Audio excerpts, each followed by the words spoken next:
Okay. Can you pull up like a timeline of events? See if you can get like a timeline of Yeah, events. 5 days of chaos. Shot, So what do you turns. know so far? What do you know? What have Not you heard? much. Not much. I Just haven't that. been. Yeah, I saw that there was other people leaving as well. I think he's not the only one. There's been quite a few people leaving OpenAI in So general, once like a they mutiny. announced once they announced that he was gone, one of the Yeah, other big executives announced that he was leaving as well. And then I think in total they had over 700 employees, and it was 700 yeah. plus. I want to say 90+% of their employees ended up threatening to quit, maybe did quit, whatever. But like you're saying, seemed like the company basically mutinied and was like, if Sam's not going to be back, then really have no business being here. I don't know. I guess he's really good at communicating. He's charismatic, is what sources are saying. And it Determined looks somebody. like, yeah, so they tried to get rid of him. Other reasons floated for his firing. I guess there was alleged dishonesty. He disregarded AI safety and internal politics. Um, but the thing that is crazy, unlike Zuckerberg, is that Altman doesn't own any shares of OpenAI. So Zuckerberg does have controlling shares in his own company. Altman doesn't Hmm. own any at all. So they can just kick him out. But it looks like, he's super charismatic and super smart. So it looks like the staffers just really didn't. He's a man of the people. They didn't want him to leave. Um, yeah, it looks like they tried to get rid of him, but the company was about to revolt. They have a mutiny. Where do you stand on where artificial intelligence is going?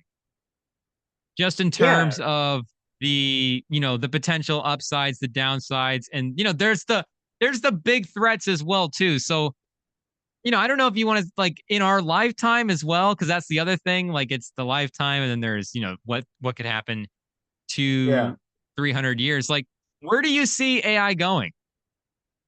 yeah. I mean, I do think it'll continue to get smarter. The goal is definitely to make it more human-like. And now the question is it similar to the nuclear bomb? Like, do we want to just keep developing it so I have a bigger gun than you? And it's definitely going to be an interesting conversation over the next couple of years of like, are enemies also developing AI? What are they doing in China? What are they doing in the Middle East? What are they doing overseas, looking to destroy America? I mean, I know there's countless numbers of hacking attacks that go at the government, and it's surprising that everything hasn't shut down already. I mean, I think there's a lot I more know. of stuff that does happen that I think we just don't know about. And Has to that be. we've kept the structure of America as is wild. And so it's one of those things where I don't, America can't no longer we're no longer ahead of I don't think we're ahead of the world by a lot when you look at, the hackers, things like that, whether there were Russian hackers affecting elections, things like that. So I think there's just it's definitely um one of the things where it's just near impossible to predict. And it may sound like I'm punting the answer, but in terms of actual applications for the everyday person, it will be. I Bless you. think. I think it is exciting to see the stuff you can do with video generated, content generated. But I think most people can tell whether it's AI or not. And I still think there's still a human touch that you can see is clearly on content. I mean, there's a reason why we don't have TV shows AI generated, stuff like that. So Mm-hmm. Chat GPT is not taking jobs quite yet, but the march to making AI to the level and above humans is continuing to go, and I don't know if it'll ever stop. I think the atomic bomb or the nuclear bomb, all that stuff. I think that's a good comp for this because people that were developing that, they knew. I mean, they knew what they were developing. They knew Exactly. that this is gonna be this is gonna be bad, but they knew, hey, not only is what we're creating bad, but we're unlocking things and we are finding things out at exponential rates, and our technology is growing now. And we might be capable of things that we don't even realize how destructive and how potentially bad this is going to be. And again, I'm not saying AI is bad, but the people that are developing AI have the same kind of awareness about what they're developing. They have the same sort of, hey, this could be really good versus really bad. And I think obviously the good application, there are far more good applications for AI than there are for just straight up weapons. But the bad applications could be just as scary as well too. And if we're doing the nuclear bomb comp for this stuff, Altman I think is the definitely the Einstein guy right now, the popular guy, the guy that's getting all of the press and definitely the big name. But there's this other board member who is involved, and his name is, and I'm going to say this wrong, but I think it's Ilya Suskever. And he was the guy that, if you read reports right now, seemed like he kind of riled everybody up, kind of got the board behind him. And again, there's really been no reason released as to what has happened, but the reports are something happened and this guy turned and said, hey, Sam needs to leave the board. And, who knows if it was something that Sam did, but something may be happening over there in OpenAI. And I think this Sutskever might be the Oppenheimer guy, who is the guy that is, again, Einstein's the popular guy, but the guy that is on the ground in the developing this stuff, saying, hey, I know where this is going, because Altman as well too is more on the commercial side of things. And I don't, I think you're right. I think this might be like an Oppenheimer Einstein situation. I think this might be Nolan's next movie. The AI collapse. Can he do an AI movie? Yeah, I mean, I think right now with ChatGPT, it's definitely been the most popular one in terms of, AI being used to the common consumer. But there's just so many AIs that could be out there, that are probably out there. And the problem is that, there is a high potential for it to become sentient, and, it becoming smarter and being programmed to do who knows what. And while there are, like we mentioned, a lot of possibilities for good, there's a lot of possibilities for bad. And it's definitely scary in terms of how do we protect against it.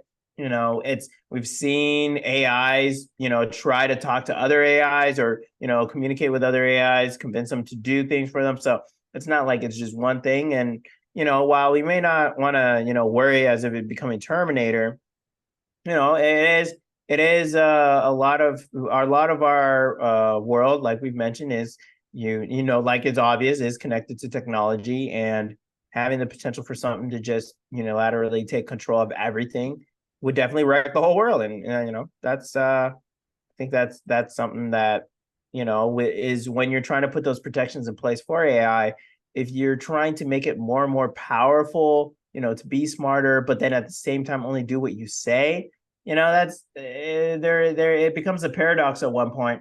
And then if in the wrong hands, people who may not have, less than good intentions, it's a whole nother, they may not care if it's controlled. So I don't know. There's already like little chat bots out there where you can use them to do whatever you want. Auto GPT, where you give it a task and it can create its own commands for itself. And that's what we use, that's what the common person. So who knows what the programs are using. So prayers are up right now that we don't all blow up. And I don't think I've ever been the type of person that is like, is Luddite the right term? Like the type of person that is, has has a negative view on where AI could go. And I understand where it could go, like the bad ways that it could go. But this whole thing, this was the first moment where I was like, okay, we might be closer to, like, again, I don't want to say like some crazy bad thing, but we might be closer to some real crazy AI tech breakthrough than we think we are. And I think the secret thing about the AI that's available consumers right now is, it is some of the Chat GPT stuff is it just a modified search engine? Like, where is AI really in the course of things? But this did seem like a moment. And honestly, this I think is best case scenario for where this firing could have ended up, because I think him at Microsoft is like a really scary situation. I think that is that like Durant on the Warriors, just Sam Altman AI, and I get he's not the scientist guy, but the business acumen of him with the AI developing of Microsoft, like it feels like now Durant just went back to OKC instead of going to the Warriors, where they still could have won the title that season. He would like Sam Altman and OpenAI. It's still an amazing company, but it does feel like him not going to Microsoft is a good thing, and all that Yeah. money would have been insane. But the OpenAI thing did change as well too. The board that they had before, if you look at the people that were on it, it was very kind of like sciencey driven, research driven. It was like there was a researcher from Georgetown in some kind of management science, and then Sutskever himself as well on the board. Now the board has Brett Taylor, who's like a Twitter, Salesforce, Shopify guy, Larry Summers, who's a Harvard, Washington guy, Mm. and Adam D'Angelo, who's the only guy that they like retained from the board, who's like an internet entrepreneur, nerdy type guy like Altman himself. So I know whatever was getting Suskever worried, I think he definitely the move he pulled definitely shifted something, I think, in the company. And I think a lot of the people now in the company realize like where they actually want it to go, because this was supposed to be a nonprofit, and the profit division, they just broke it up, and everybody's like, this is not a good idea. But I do think Sam Altman back at OpenAI is fine for now. But can I tell you something that we did for Thanksgiving that has something Mm. to do with this that I think is really interesting? So, Yeah. and this is not really, I guess this is semi AI stuff, but just with new tech. So, I mean, I everything was pretty standard for our Thanksgiving, but our cousin had this camera set up in the corner, and he does all kinds of work where he does like presentations and stuff. So he's got this Oculus setup that he has at his presentations that people can use to see some of his stuff. And he had the camera for his Oculus set up in the corner of the Thanksgiving. So the Mm. whole time we're doing Thanksgiving, he's like recording and taking pictures. Yeah. And now he can just go in and put it in the Oculus. And some of the graphics and stuff, it's like maybe like 90% of the way there. But the way he was like, is that's just gonna be how we make, like that's gonna be how we take pictures now. Yeah. That's gonna be like how the memory, the picture home video stuff is gonna be done. Is this camera in the corner recording everything, and then you can just throw your headset and you're back right back in it. Yeah, best way to take memories. And there's already like panoramas on cameras. It's easier to post them on like Facebook and other social platforms. But yeah, really having that 3D kind of cameras or 360 cameras, and being able to have that experiences, those are what people want. And I think I've already mentioned, having that the middle ground between glasses, smart glasses, and Mm-hmm. headsets will be interesting to see what is the most tech that they can put into headset or glasses that people will actually use everyday use. Because some of these sunglasses look pretty cool. I think there's one that just recently came out. You can take pictures, play videos, stuff like that. But having the actual glasses interface and stuff will be stuff that stuff of the future, but maybe not too far. So yeah, really really excited. Also, shout out to Zach Zinter. Hurt his leg in this Michigan game, but looks like Mm-hmm. he's it's just his leg. Everything else looks fine. So probably be starting the game up here soon. Still tied And late in the third. yeah, shout out to our guy. And just the idea of that as well too, where again, it's not just, hey, let's set a camera up for Thanksgiving. It's, what in 20 years do we just have these cameras up in our house all the time? And now everything's Mm. just going and every moment's going. And then if you're like, hey, I can basically go back. Is this how we invent time travel? Yeah, I don't know. We I just don't. have these, Well, you're not we have changing the these, events, so I guess, yeah, well, you're not like, you're not, I guess, yeah. it's halfway there. It's halfway Hmm. there. Yeah. But if if always running, you can just go back to whatever moment you want. Is that where this is headed?